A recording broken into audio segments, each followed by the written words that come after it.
laughing and sharing stories and songs back and forth while enjoying a handsome Johnny, vodka and ginger ale, John's cocktail of choice.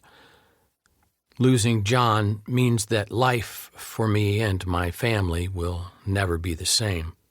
But we are fortunate and grateful that John left a unique body of work along with a huge community of loyal fans and music lovers.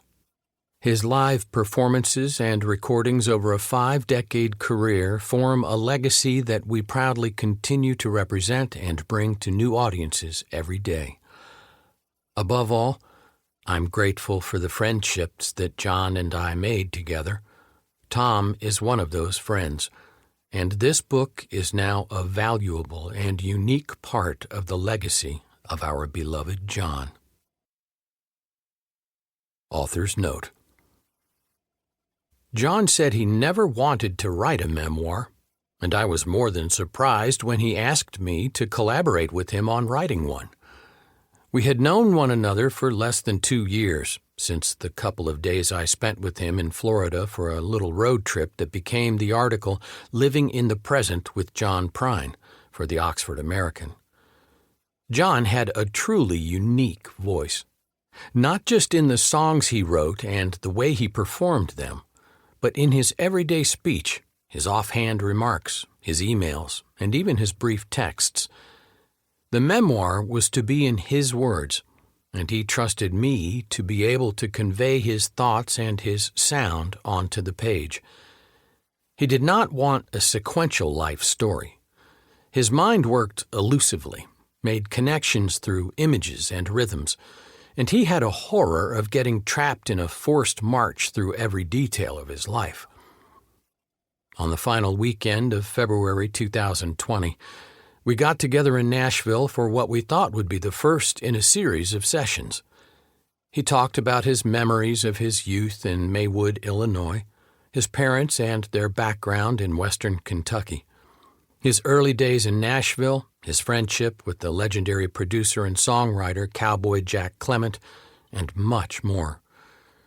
The shape the conversation took, his voice, his thoughts in his words, his presence, all came through in the recordings of those 2 days. At the end of the weekend, we made a plan for me to return 2 weeks later for a second installment. That meeting was not to be.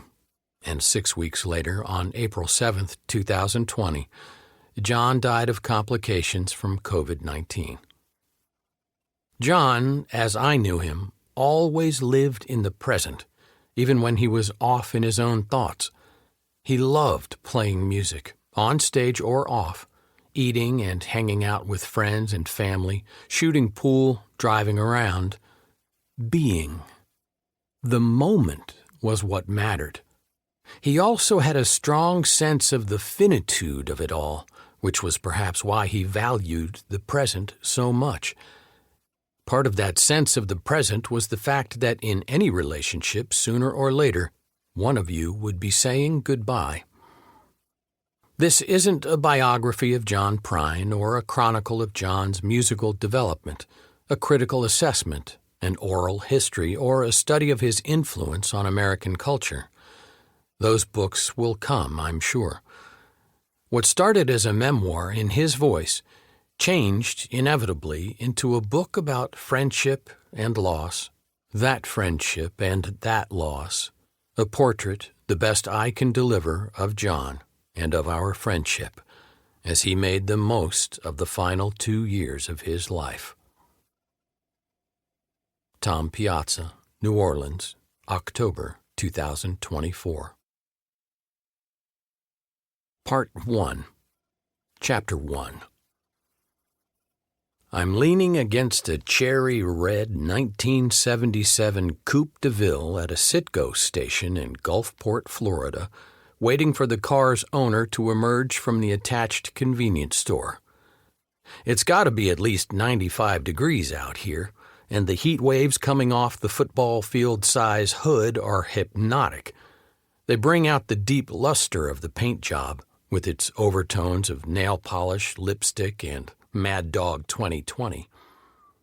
It takes a while, But John Prine finally appears, wearing a big smile. To keep listening to this audiobook for free, click the link in the description.